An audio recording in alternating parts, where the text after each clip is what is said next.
So welcome everybody. This is a new session of the Dartmouth Dialogue. And with us today, Khalil Shikaki. Dr. Shikaki is the director of the Palestinian Center for Policy and Survey Research in Ramallah, Palestine. He has conducted more than 200 opinion polls since 1993. And more than that, he's also a professor of political science. He is a senior fellow at the Crown Center for the Middle East Studies at Brandeis University. And he, if I'm correct, did his Ph.D. at Columbia University, which we are not going to take against him very strongly today. So thank you, Khalil, for joining us, and welcome to Dartmouth Dialogue. Thank you, Azadeen. I'm happy to be with you. So we don't have much time, so I will start right away. And my first point that I want to bring up with you, and I want to hear your thoughts about, is, and that might not surprise you much, is the results of the latest opinion polls that your center has conducted. So I have kind of two questions. One question is, how did you actually conduct an opinion poll during a war in Gaza? And probably more importantly, how do you explain that massive support for Hamas performance, even if it's not for Hamas per se as a political movement, but there is an impressive level of satisfaction, more than 50% in Gaza and more than 70% in the West Bank. So what does this tell us about the popularity of Hamas? Well, so let me begin with your first question. We did not conduct the survey while war was ongoing. We did it only during the ceasefire. Of course, there is no reason for us not to do it during the war as well. If conditions were safe for our data collectors to operate, this is a survey that was done face-to-face. And so a face-to-face survey means people have to move from one location to the next, and exposure to violence, to attacks and so on, prevented us from conducting the survey until there was a ceasefire in place in Gaza. We then immediately launched the survey and started data collection. There are, of course, areas in Gaza that were less directly impacted by the war before the war. And in those cases, now I'm addressing your question about methodology. In those places, this would be, for example, in the South and in the center. At the time we did the survey, both the South and the center were essentially still standing, not completely 100%, but 90% standing.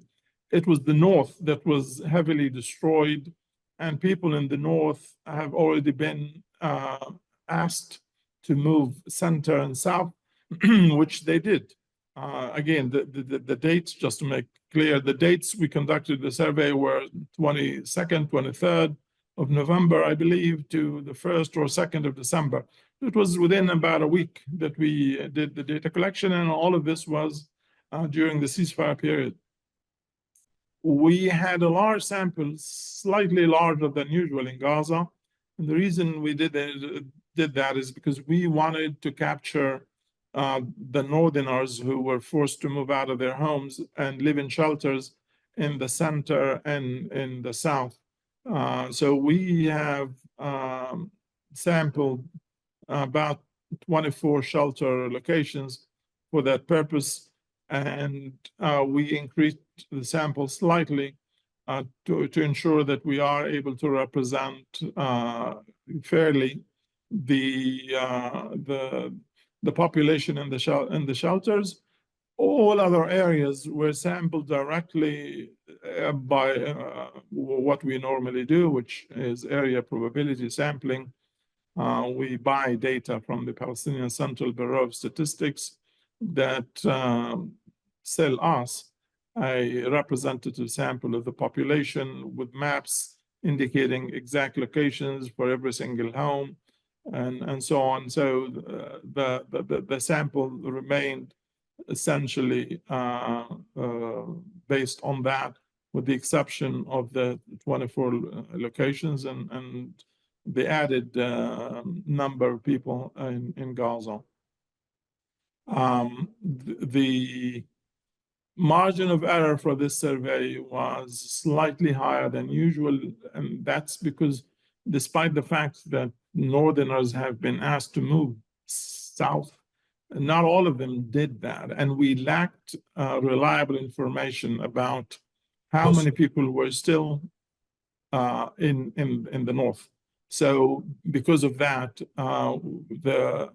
and because we could not go north, all of our data collectors from the north moved south along with everybody else, and you could not go back even during the ceasefire. People could not go back to the north.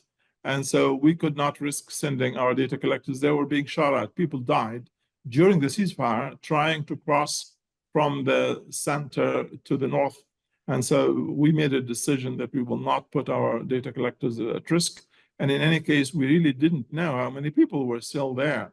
So that added some uncertainty. And so we increased the margin of error from the usual 3%. Based on the sample size to a 4% margin of error. I hope I answered your question about the methodology. I can go on and on if you are interested, but I will now try to answer your question about why did we find this kind of support for Hamas, which certainly, based on our own expectations, was much higher than we expected. We had our own expectations based on previous wars. This has been the 5th war between Israel and Hamas. And in every war, there was a temporary rise in the popularity of Hamas that essentially leveled off, reverted back to what it was before the war, about 6 to 9 months after the war. So we also, of course, looked at how much of a rise did we see in previous wars compared to the situation just before the wars. And we estimated that there would be a rise, a considerable rise, but certainly not what we got in the West Bank. Now, Gaza was a different story. So let me talk about the West Bank. In the West Bank, we have seen the popularity of Hamas increasing by at least 3 times, actually 3.5 times. Before the war, in the West Bank, popularity of Hamas stood at 12%. This was one of the lowest we've seen for Hamas in a very, very long time. Hamas's popularity is usually about 20% or so in the West Bank. 18%, I would say, average. But it was just 12% before the war, just 3 months, not 3 months, sorry, just 1 month before the war, one single month before the war. And it increased to 44% after the war in the survey we did in late November, early December. 44% is a significant increase. Now, in Gaza, on the other hand, it's important to see how Gaza was different and why. And I'll come to why we've seen a rise in the popularity of Hamas in the West Bank. In Gaza, Hamas's popularity before the war was much higher than it was in the West Bank. In fact, it was 3 times higher in Gaza before the war than in the West Bank. And that was 38%. Now, again, 38% for Gaza is the normal distribution for Hamas's popularity. It was only in the West Bank that the popularity was lower than usual. But in Gaza, this was the usual level of support. And after the war, it increased by 4 percentage points, which is the margin of error. So I can't say that there was an increase in support for Hamas in Gaza.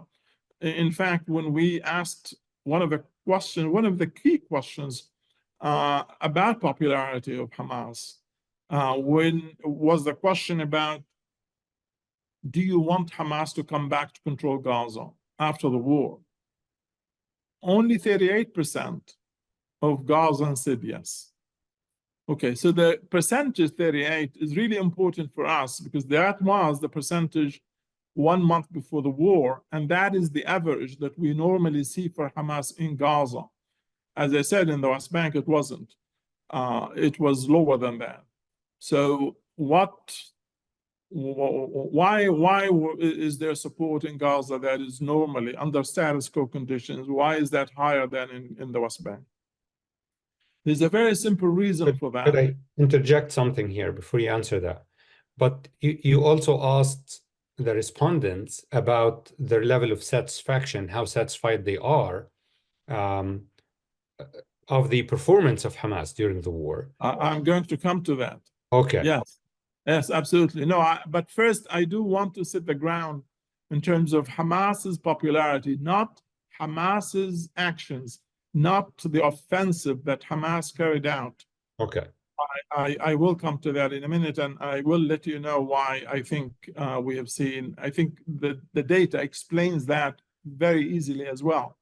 But I do want to say something about the base support for Hamas and why it increased and how that was linked to the question you just asked about, which is the support for the offensive itself.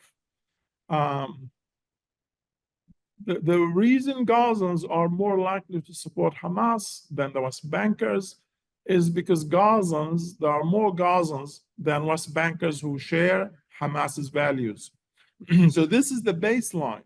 The baseline is Gaza is more religious and more Islamist. Now, why is Gaza more religious and more Islamist? It had nothing to do with Gaza. It has nothing to do with Gazans. It has nothing to do with geography. It has nothing to do with that at all. And it has nothing to do with the fact that Gaza was under Hamas's control. None of this is true. The main reason is poverty. Our data show very, very clearly that your income determines to a large extent your religiosity. You are more religious if you are more impoverished. Gazans are a lot more impoverished. Poverty levels in Gaza are 10 times higher than it is in the West Bank. And so poverty leads to religiosity, leads to Islamism. People who are more religious, Islamism essentially means you support political Islam, you think state and religion are one. Your identity is mainly focused on your religious identity. And that's what we find in Gaza, a much larger level of Islamism than in the West Bank. The level of Islamism in the West Bank is about 20% or so, and that's where we find Hamas's support. So this explains the baseline based on shared values. Now, in the West Bank, however, unlike Gaza, as I said earlier, again, I'll come back to the issue of the offensive, but I'm still on the why the support for Hamas itself. In the West Bank, the support for Hamas increased considerably, as I said, 3.5 times higher, for 2 reasons. One was very clear, and we could not avoid doing the survey at a time other than that because of the ceasefire. The ceasefire meant what? It meant there was a release of prisoners. What prisoners? Israel had prisoners from the West Bank, not from Gaza. These were all prisoners from the West Bank that Israel released into the West Bank. And so the survey was actually conducted, no way to avoid that, at that time, because that's the period of the ceasefire. So the issue of prisoners in Israeli prisons, and these prisoners in particular were children and women. So this is even more important to Palestinians than any other prisoners. And so the euphoria with the release of prisoners contributed significantly to the popularity of Hamas in the West Bank, but not in Gaza, because this was not happening in Gaza. Gazans were not seeing Gazans being released. Gazans were seeing people being killed. And therefore, there was a lot more questioning, skepticism in Gaza than in the West Bank. In the West Bank, there was minimal level of questioning of Hamas or its behavior. But in Gaza, there was considerable questioning of Hamas and its behavior, and willing to publicly state that in Gaza. And so the second, so come back to the first question I said was the release of prisoners. The second is the significant rise in support for armed struggle or violence in the West Bank. There was no increase in support for violence or armed struggle in Gaza during the period before and after the war. No increase whatsoever. But in the West Bank, there was a considerable increase. The increase did not start with the war. The increase in support for violence started a year before the war, or almost a year before the war. It started immediately. We started to record this in our surveys, quarterly surveys, as soon after the Israeli elections in 22. In November 22 is the date in which things started to change. So if you look at September, for example, 2 months before the Israeli elections, and looked at our data, which are posted on our website, you will be able to see that the support for violence in the West Bank was less than 40. 35, maybe 37, I don't remember the exact number, but that is where West Bank is where a very clear majority was opposed to violence in the West Bank. Then we had the elections in Israel and the formation of the new Israeli government. From that moment on, something else happened, and that is a significant rise, a huge rise in settler violence, settler terrorism against Palestinians in vulnerable towns and areas in the West Bank, like in Hawara, in Turmusaya, and Safa. These are all towns in what is known as Area B of the West Bank, areas that are supposed to be under the control of the Palestinian Authority.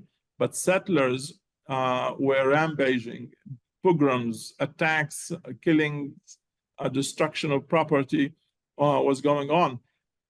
Now, why did I say areas that are supposed to be under the control of the Palestinian Authority? Because the Palestinian Authority was supposed to provide protection for these Palestinian families and towns, because it had the responsibility of law enforcement in these areas. Yes, the Israeli army had the responsibility over security, but the Palestinian Authority had the responsibility over law enforcement, and it did not deliver. It did not protect the communities. Instead of sending police to protect these communities from settler violence, the Palestinian Authority took absolutely no action whatsoever to deliver the law enforcement that it's supposed to deliver. So what do you do? If you live in these communities, what is it that you want? You don't trust the Israeli army. You see the Israeli army complicit in the violence of the settlers, and you see the Palestinian Authority completely abandoning its responsibility, abdicating responsibility over law enforcement in these areas. What choices do you have? Form armed groups. So we've seen a dramatic rise as a result of settler violence in support for such attacks.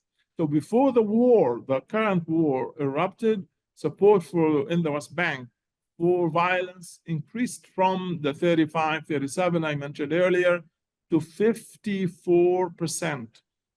50 to 20 percentage point increase as a result of settler violence and the failure of the Palestinian Authority to provide security for these communities. So already you had a majority for the first time since a long time in favor of armed struggle in the West Bank. Then Hamas delivered armed struggle from Gaza. That is the offensive on October the 7th.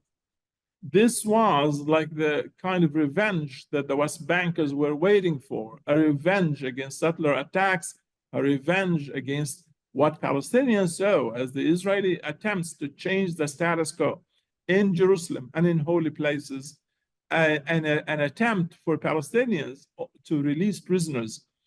Everything that I've just said now, by the way, are taken from the language that Hamas used in its justification for what it did.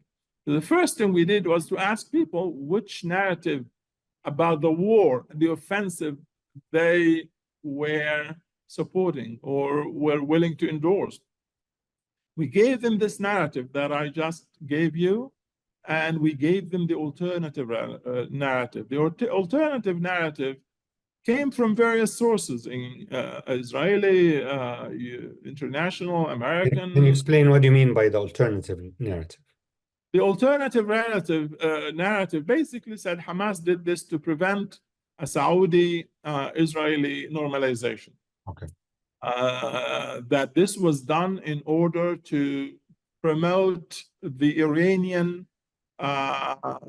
propaganda, the Iranian attempts to penetrate the region, the Arab region, to spread the Iranian message, to divide the Arab world, to serve one regional power, and to sacrifice Palestinian interests, in other words. So you had these two narratives, and we presented the public with the two narratives, and we asked them, which narrative you buy into?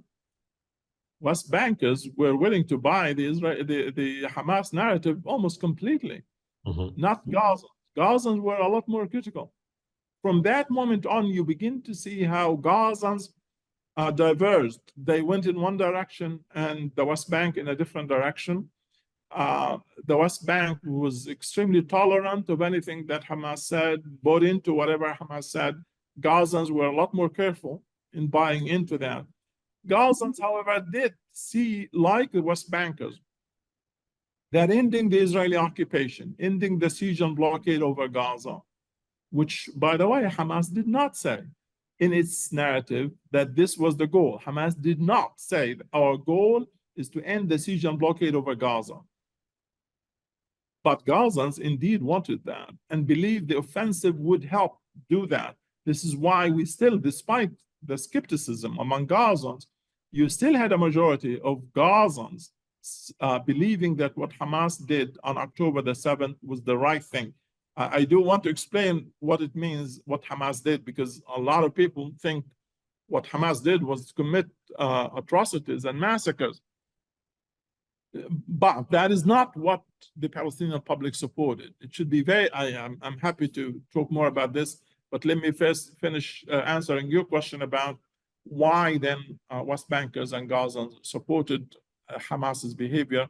It is essentially the belief that the Palestinian people have zero chance of ending the Israeli occupation via diplomacy, that negotiation, diplomacy were not an option open to the Palestinians to pursue in order to end the Israeli occupation, that therefore the only way that Palestinians can convince the Israelis to end occupation is by inflicting pain and suffering on the Israelis. There was absolutely no alternative to that. And therefore, the belief that this needs to be done and what Hamas did, therefore, was the right thing to do, was certainly very popular with the Palestinian public.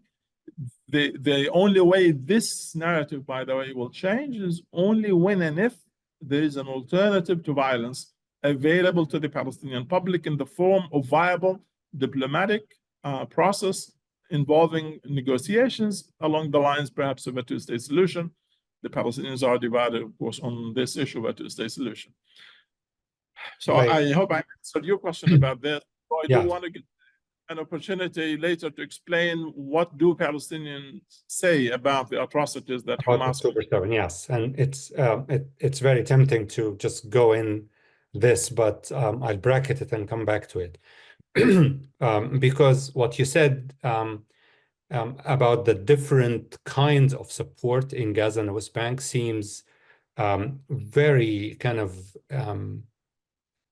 revealing in a way. So I want to make sure I understand I heard you right.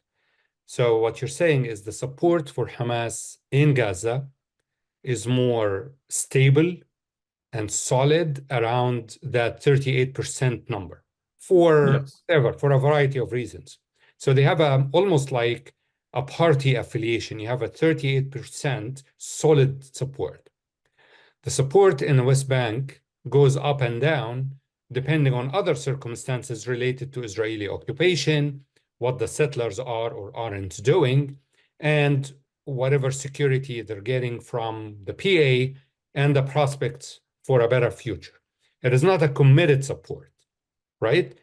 So, but Absolutely.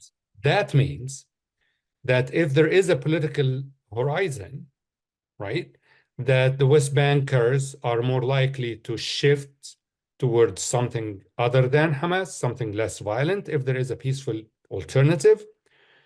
But that means also that in Gaza, that is harder to achieve, even with a political solution, even with a political horizon. You still have about 40%, and 40% is a lot of support. I mean, if you compare this to other entities in the Palestinian landscape, nobody even comes close. So that is that's not the conventional wisdom about if we have a political solution, Palestinians will kind of follow it and Hamas will wither away. Okay, let me first say that you're right about the West Bank. The West Bankers do not, the overwhelming majority does not, 80% do not share Hamas's values. And therefore, the base of support for Hamas is limited. If the question is, do I share their value, therefore I should or should not vote for them, Hamas is not going to do well in the West Bank. However, you are wrong about Gaza. And let me Glad to hear explain. that. I hope I am. Now, you are assuming that when it comes to the day of elections and we go to Gazans and ask them to vote, that they will vote based on their values. I disagree. Now, we have seen evidence in the past in which we have seen people who share Hamas's values clearly indicating that they are willing to shift their support to somebody else without changing their values. Why would they do that? Because of conflict that they perceive between their interests and their values. When conflict between interests and values emerge, as we see occasionally in Gaza, the last time we saw this, and you can look at our survey posted on our website that was done in March 2021. That survey was conducted under the expectation of the overwhelming majority of the public that elections are about to take place 2 months down the road. We asked people, do you expect elections to take place? Then we asked them, well, so what do you hope these elections will produce? What are your priorities, in other words? And then we asked them, so which political party from those that are now competing are able to deliver on your expectations? And finally, we said, okay, so how are you going to vote? So what happened? We saw that, first of all, the overwhelming majority said, yes, they expect elections to take place. So their answer are now influenced by that perception. Then the second question was, what are your priorities? So this is what Gazans told us. They want to end the siege and blockade over Gaza. They want to improve economic conditions in Gaza. They want to reunify the West Bank and Gaza. It wasn't about ending corruption.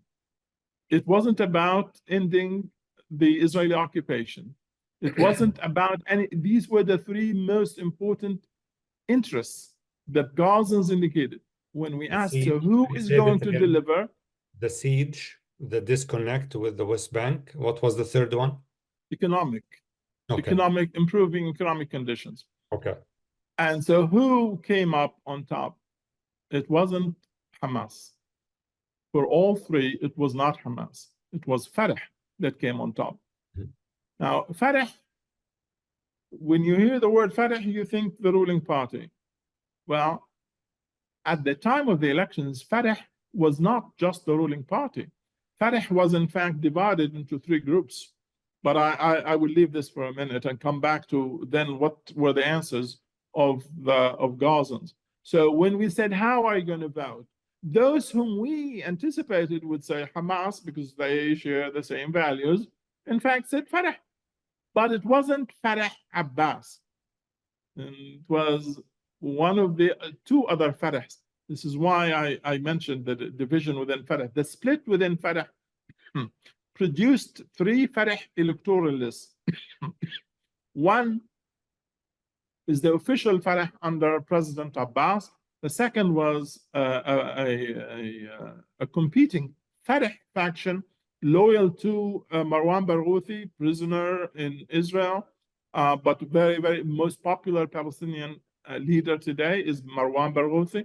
So there was a faction that was loyal to him, that was competing the elections, and there was a third faction that was loyal to Fatah in Gaza, but not in the West Bank, and well, some in the West Bank, but mostly in Gaza, and that is the one loyal to Dahlan. Mm-hmm. So you had Dahlan, Muhammad Dahlan faction. He has 20% support in Gaza alone, just in Gaza, 20%. Little in the West Bank. So you can see the competition in Gaza was now fierce because of Dahlan, added Fatah component. And Barghouthi was also popular because he had another leader from Gaza with him, which is Qudwa, Nasser Qudwa, who is a relative nephew of Arafat. And of course, we have those who are still loyal to Fatah, official Fatah, which is Abbas. So these three together, in fact, won 50% of the popular vote in that survey in March 21. Why was that the case? Because many of those Hamas, traditional Hamas supporters, Islamists, were seeing the conflict between their values and their interests, decided to vote based on their interests, not values. And that's why I said you're wrong about Gaza, because we have to put ourselves in a situation of an environment in which elections are about to take place. We have to understand the motivation, the structure of motivation for those Gazans who are going to vote. What do they want? Do they think Hamas can deliver? And then answer the question, could Hamas maintain the 38% level of support, those who share these values or not? So our hope, if we want to kind of marginalize Hamas, our hope would be that in Gaza, Gazans would choose interest over values. Am I correct? Absolutely. Our hope is that we can convince Gazans that their interests will be met. The difficulty of convincing people to abandon certain values in order to enhance their interests is to demonstrate to them that their interest will indeed be met. What helped in 21 was the fact that Fatah, the competing party, was split, and people could see some other factions like Dahlan and Barghouthi providing them with these goals of ending the siege and blockade, improving conditions, and unifying the West Bank and Gaza. Okay. So speaking of majorities, the majority of our participants today are students, and we have read about the unilateral disengagement from Gaza back in 2005, and the conventional wisdom in the literature about the Israel-Palestine conflict is that this unilateral disengagement empowered Hamas because it showed Palestinians that actually armed struggle or violence actually yields better results with Israel than protracted negotiations that lead nowhere. Is this your understanding? Do you subscribe to this view? It helped to strengthen Hamas's position, not just in Gaza, but also in the West Bank. The reason Hamas is popular in Gaza is because Gazans share Hamas's values, not because Hamas succeeded in forcing the Israelis to unilaterally withdraw from Gaza. This is an added bonus to Hamas. But the reason Hamas is popular in Gaza is the baseline I started with. There are more Gazans who share Hamas's values than West Bankers. That's essentially the main reason for why, and the support for Hamas. So if you ask me, so when did this happen? When did Gazans become more willing to share Hamas's value? I say the answer is very clear. When poverty became the per capita income between West Bank and Gaza widened in a crazy way with the start of the Second Intifada. The minute the Second Intifada started, Gazans immediately, unlike the West Bank, where you have villages and towns where people can rely on themselves and produce what they need. This was not the case in Gaza. people in Gaza relied on work in Israel. And that was immediately stopped once the Second Intifada erupted. The ability of Gazans to export or to do much in terms of agriculture or industry was almost zero, because of the siege and blockade that was immediately imposed on Gaza. During, we're now talking about not Hamas, this is the Second Intifada. This is 2000, 2005. During that period, we saw in our surveys how people turned religious. Religiosity increased in Gaza, did not increase in the West Bank at the same time. The religiosity that increased in Gaza produced the support for Hamas, produced Islamism and the support for Hamas. People under losing the government that provided the support went to the mosque instead, went to Hamas, which delivered social services. Those social services helped to cement the support for Hamas, significantly increasing it.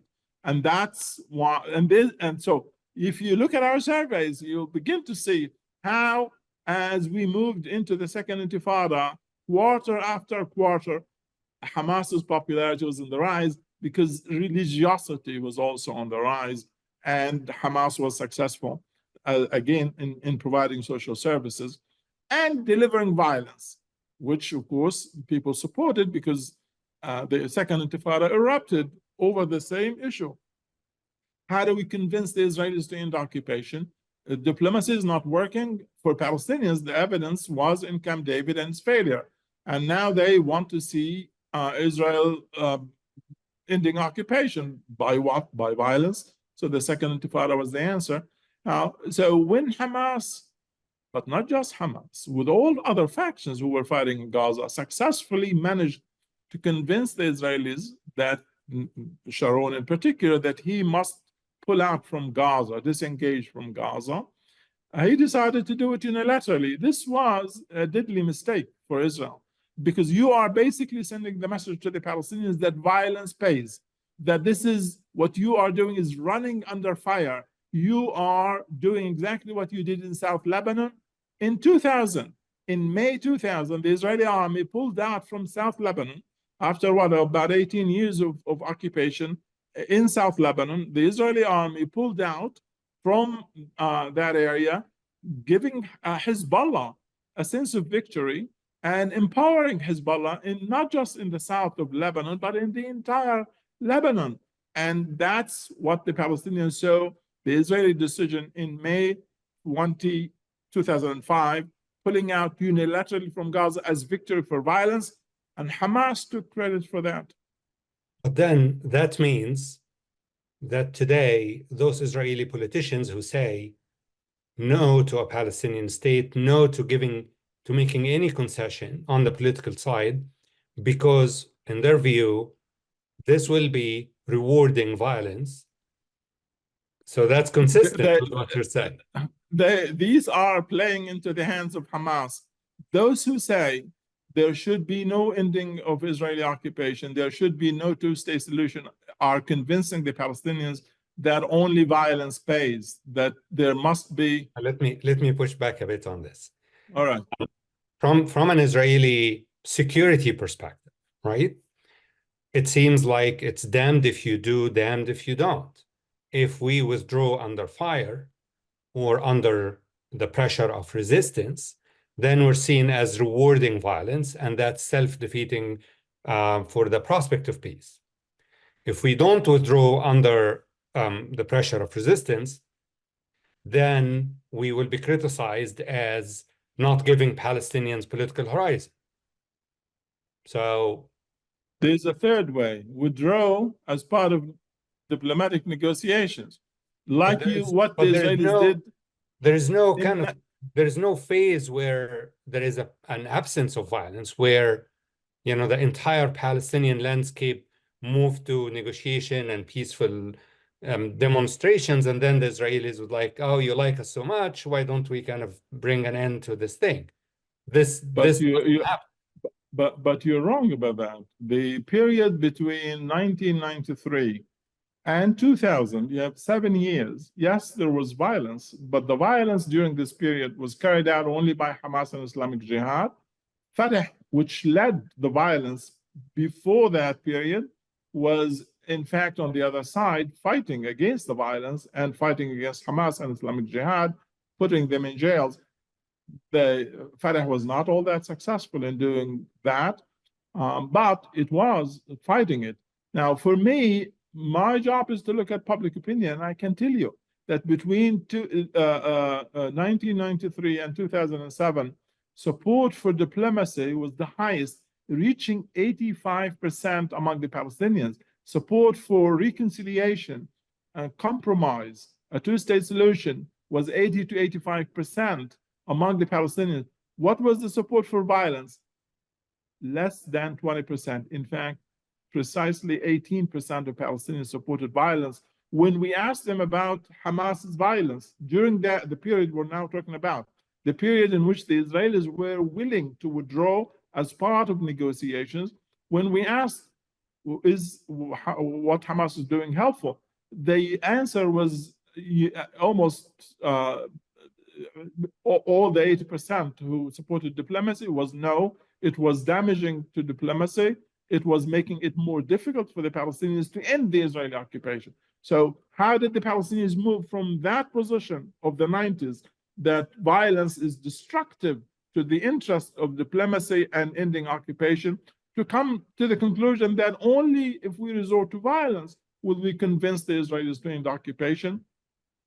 The Israelis did not do what the Palestinians expect them to do.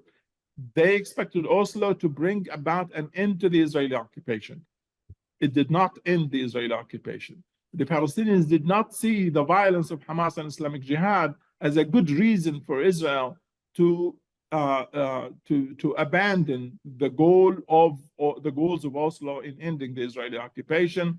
They saw continued Israeli settlements as an indication that the Israelis are not really serious about ending the Israeli occupation, despite the fact that the Palestinian public was indeed willing to support diplomacy and negotiation. So this third alternative, I believe, is what Israelis and Palestinians need to look at as a way forward in the future, not unilateral decisions of disengagement, but rather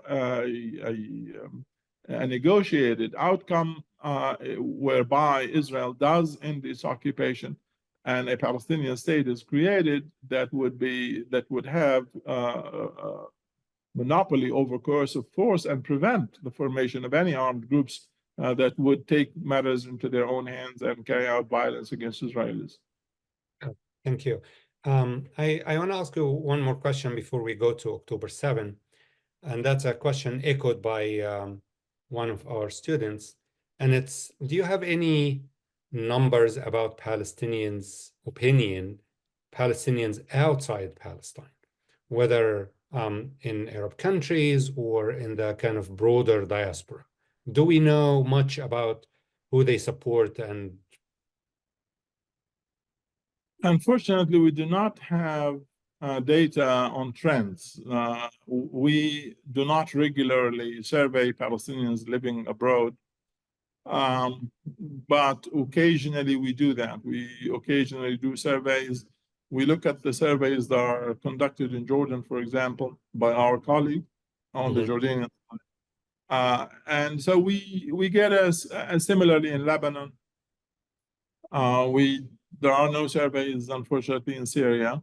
But in Lebanon and in Jordan, we did conduct surveys in the past among Palestinian refugees who live in these areas, where we asked them about the two-state solution. We asked them about what they will do if a two-state solution agreement is reached, how they would behave, where do they want to go? Do they want to go to their homes and property inside Israel, or whether they would live in the Palestinian state, or whether they would want to stay in the host countries where they are now, and so on. So we've collected this data, but it's not data that we can compare over time. So it's one shot still photo of reality among Palestinians in the diaspora.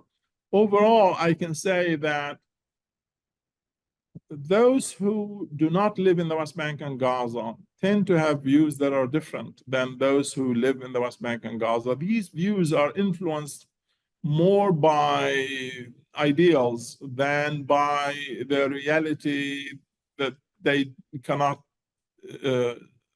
assess or feel strongly, at least, as Palestinians who live under the Israeli occupation. And so the support for the two-state solution among those in the diaspora is usually less than the support among those who live in the West Bank and Gaza. There's much more support, for example, for a one-state solution among intellectuals, not among people in the street in Lebanon or in Jordan. That is a difference that has to do with the fact that there are refugees, or many of them are refugees, and they don't see the West Bank and Gaza as their homes. They see inside Israel as their homes, and they think that in a one-state solution, the entire area between the river and the sea can become one state. And so if they decide they want to live in that area, they can do that without having to make sacrifices. So they can either go back to live where they wanted, where they lived in the past. This is a one-state solution after all. Or they can stay in host country. Or live in the Palestinian part of the one-state solution, or one state, the one state. We also find that the Palestinian Authority the Palestinian Authority today does not really have much credibility or legitimacy in the eyes of the Palestinians, both in Gaza and the West Bank. But among the diaspora, it's even worse. The diaspora is a lot more critical of the Palestinian Authority. The diaspora, however, is less critical of Hamas than Gazans or West Bankers. And that is in part because the diaspora doesn't really pay a price for mistakes. Yes. So the pain and suffering that Gazans and West Bankers feel as a result of decisions made by Hamas make them careful, more skeptical, more critical. Those in the diaspora are less so, and so there is more support for Hamas there than in the West Bank and Gaza. And that's my segue to the question we didn't touch on, which is I would expect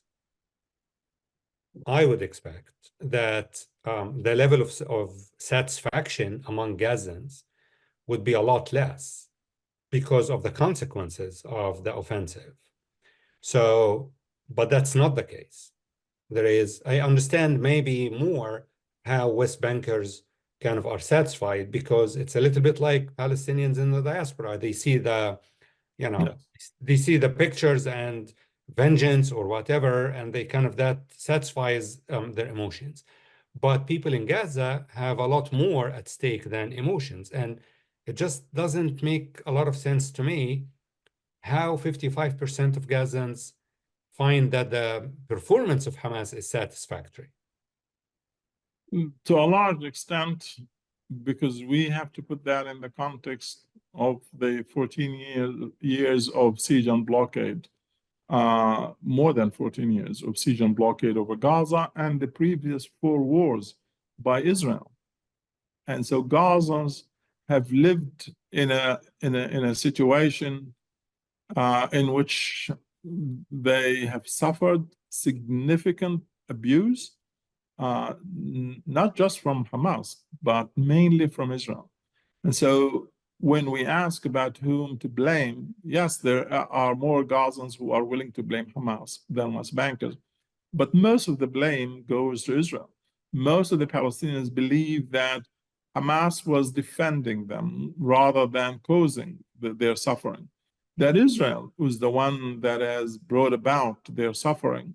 And so the fact that Gazans in particular are suffering the consequences of decisions made by Hamas, Gazans are willing to put that in the context of 14 years of siege and blockade over Gaza, rather than as a single event that happened overnight and led to all of this.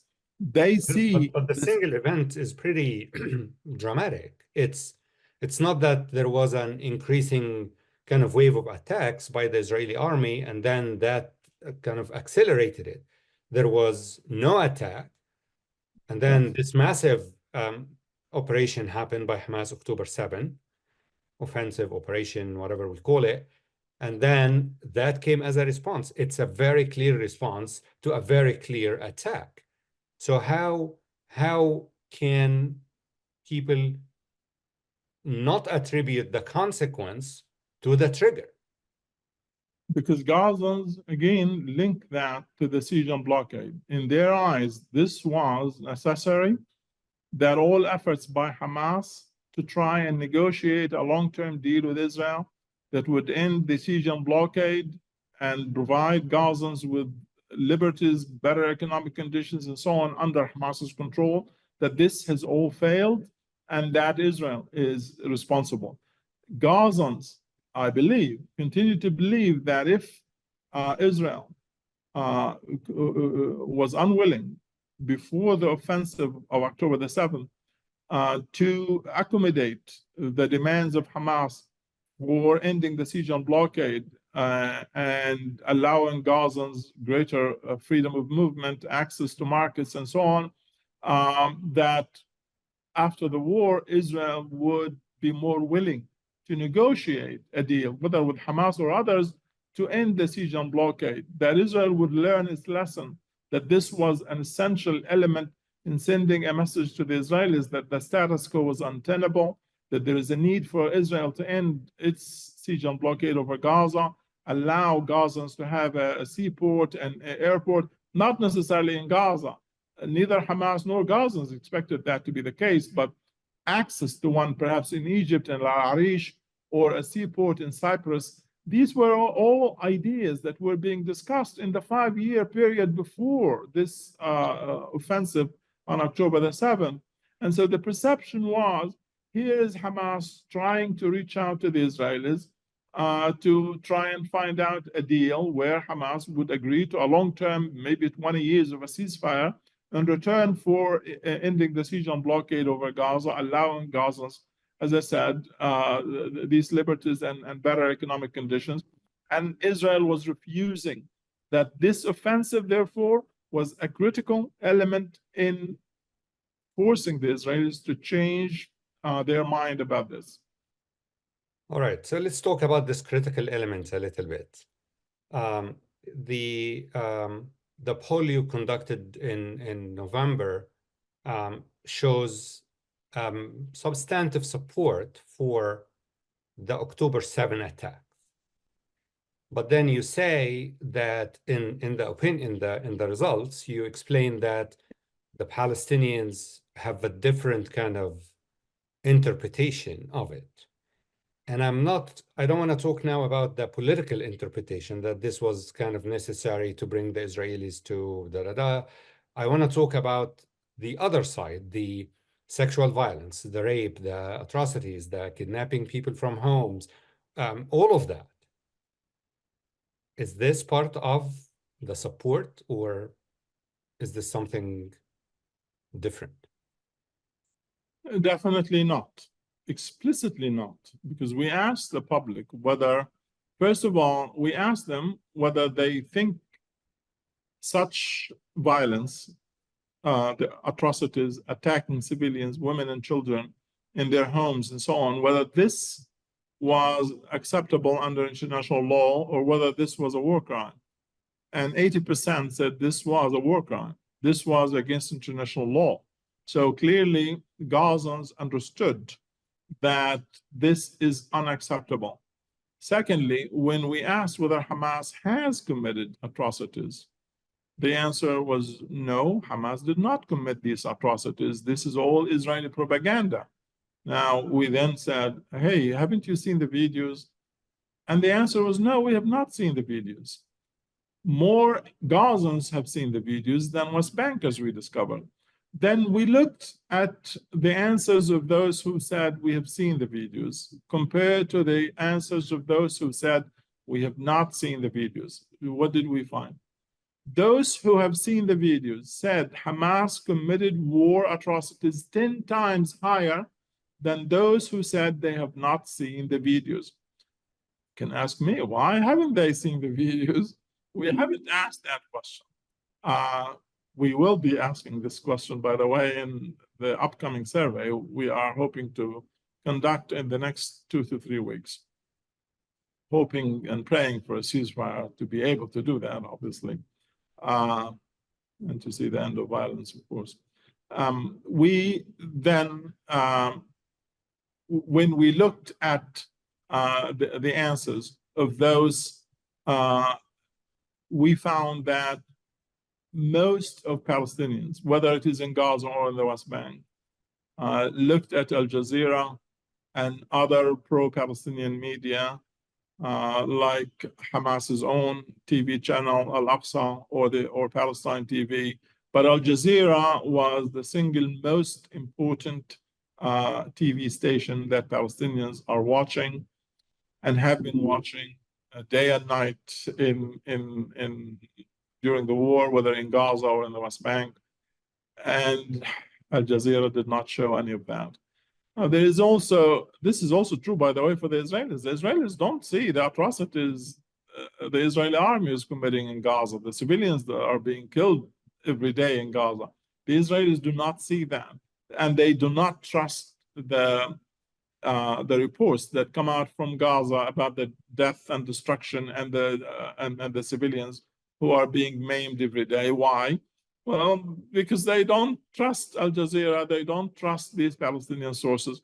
But that is also true of Palestinians who don't trust the Israeli media and don't trust the international media because they see it biased in favor of Israel.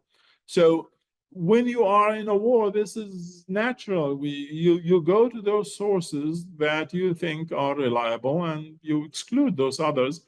And of course, you want all media to be fair and to be neutral and to report the facts and so on.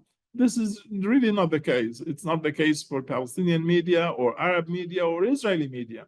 And therefore, you see Israelis and Palestinians alike basically just clinging to their own safe zones and not wanting to see the reality. Of course, part of it is also denial. I mean, if I accept the idea that Hamas is capable of doing this, how on earth can I support it? So if you want to support it, nonetheless, you want to turn away any idea that it can or would commit anything like this.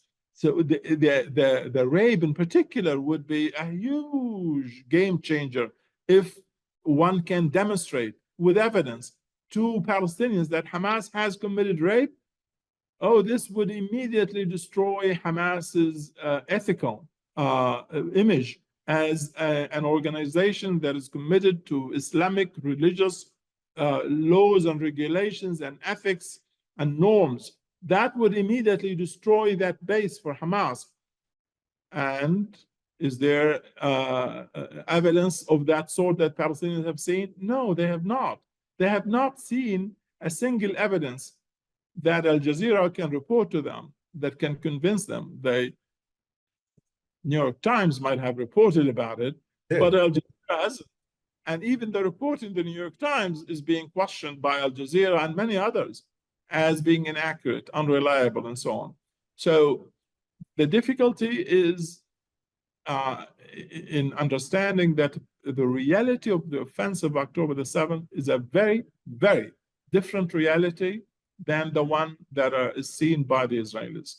And that's why the support for Hamas must not be seen as support for any of these atrocities, which Palestinians deny have happened, have not seen videos of it happening, and would not believe that Hamas is capable of committing this kind of violence. Regardless of the reality, this is the perception, and that is what leads to the findings that we find.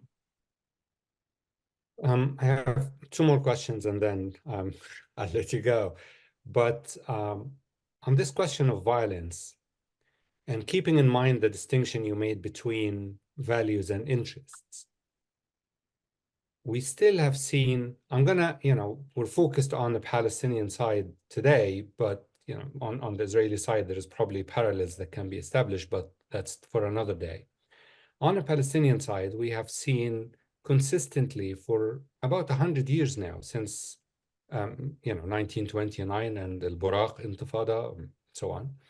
There is this constant support. It goes up and down, but it's always there for quote unquote armed struggle. Let's call it violence to avoid just the debate about what is and what isn't consistent with the law. That political violence is the way to combat Zionism, to prevent the disposition, to restore rights, and so on and so forth. And over this 100 years, that political violence never worked. It never achieved the expected, the wanted results. How do you explain the persistence of the idea that political violence is the way? Is it no longer about achieving and protecting interest? Is it more about restoring dignity or a sense of agency? Or is it about vengeance? Or is it becoming kind of a nihilistic, if I'm going down, I'm going to take you down with me? Or is it something else? Well, for Palestinians, the record is not straightforward, as you've indicated. For them, the record is mixed. The Palestinians will tell you that without Fatah triggering the national movement and the violence of the mid-60s, national identity, the existence, the mere existence of the Palestinians as a nation would have been annihilated, and Palestinians would never have had any kind of standing. That this violence in the mid-60s that Fatah has carried out as an armed group representing the Palestinians, a guerrilla group, as they were called in those days, that this was absolutely fantastic success for the Palestinian national movement, for the Palestinians to take matters into their own hands, to represent themselves, and to fight for independence. So that is an image that is extremely difficult to change or erase from the mind of the Palestinians. Secondly, we looked at, a little while ago, you and I discussed the unilateral decision by Israel in August 2005 to unilaterally pull out from Gaza. The Palestinians interpreted that as Israel is running under fire, that violence pays, that it's successful, just as it was in South Lebanon, successful. Thirdly, they also look at lessons from the region. Why did Israel withdraw from Sinai? Why did Israel agree to give Egypt the entire Sinai? Because there was October the 6th. October the 6th in 1973. Or because there was the Sadat and the Peace Initiative and all of that. Okay, that too. So the Palestinians are absolutely not against Sinwar or anybody else becoming Sadat as well. But Sadat became Sadat only after the war. And the war that restored dignity, that restored trust in the capacity of the Egyptian soldiers to stand up and defend the land and liberate the land. This is absolutely critical in shaping the psychological environment that allows people to compromise and to make peace and reach out to the other side and accept reconciliation. So the Palestinians do not believe that violence alone is sufficient. They believe violence is critical, needed in combination with diplomacy to end the Israeli occupation. This is, again, is a change from where they were in the mid-90s when the Oslo process started, when their entire belief system was based on diplomacy and negotiation being successful in ending the Israeli occupation. Now they are a lot more, you can call them realistic about the prospects of ending occupation. They believe the Israelis need to see pain and suffering, and the Palestinians need to reach out with the promise of reconciliation and peace. A combination of these would be highly successful. So now you get Fatah today that says to Hamas, but we tried what you are doing now and we failed. And Hamas says, well, and we have seen you trying diplomacy and negotiations alone and failing. So we might have failed too, but your alternative is not successful. Perhaps if we use force and you use diplomacy, this would be a combination that might be more successful. Let's try to do that.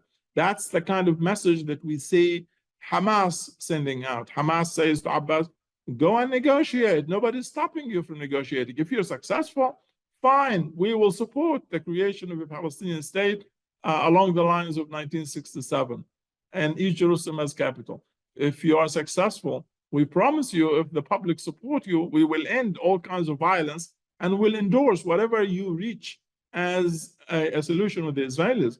But don't stop us from continuing to use violence as long as you are failing to reach a peace agreement. Okay, so that's a segue to my last question, and it's an easy question, obviously. It's about the future and the role. That's an easy question. Yeah, and it's simply, I mean, do you see a future that leads to end of occupation, emergence of a Palestinian state that lives in peace with Israel, and Hamas is in that future? And do you see a future like this without Hamas? I can't see a future without Hamas because, as I said, no, we have 20% of West Bankers and more than a third of Gazans who are Islamists, to whom Hamas is an embodiment of their values and ideas. So Hamas is not going to disappear. But Hamas as an armed group will definitely disappear the minute there is an achievement of the Palestinian basic goal of ending the Israeli occupation. Once the Israeli occupation is gone, there would be absolutely no justification for Hamas or anybody else to continue with armed struggle or violence against Israelis. They will become political parties and they will be part of the Palestinian political fabric, but they will not be having a veto power over any decision regarding peace and reconciliation. And they will not have the capacity to inflict pain and suffering on anybody, whether Palestinians or Israelis. That future, I think, is definitely feasible and possible. Whether it is feasible and possible in reality, given the nature of the government in Israel, is a different question. But if we assume that Israel is willing to go along this path of peace and reconciliation and a two-state solution, I do see a future in which there would be absolutely no armed groups other than those that are under the control of the Palestinian Authority, the legitimate Palestinian state. But then, as our student here, Zana, says, how do you make sense of that order? I mean, show us the state first, then we will stop violence. If the violence is actively preventing the sense of Israeli security that is necessary to get a state.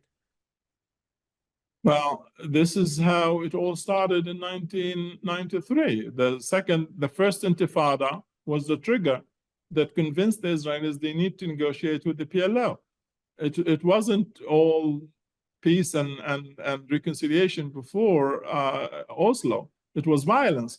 You essentially negotiate with those who are opposed to you, who are fighting you, who are inflicting pain and suffering on you. You need to come to terms with those in order to stop the violence. Obviously, when we look at public opinion, I agree completely with the statement that the violence is destructive.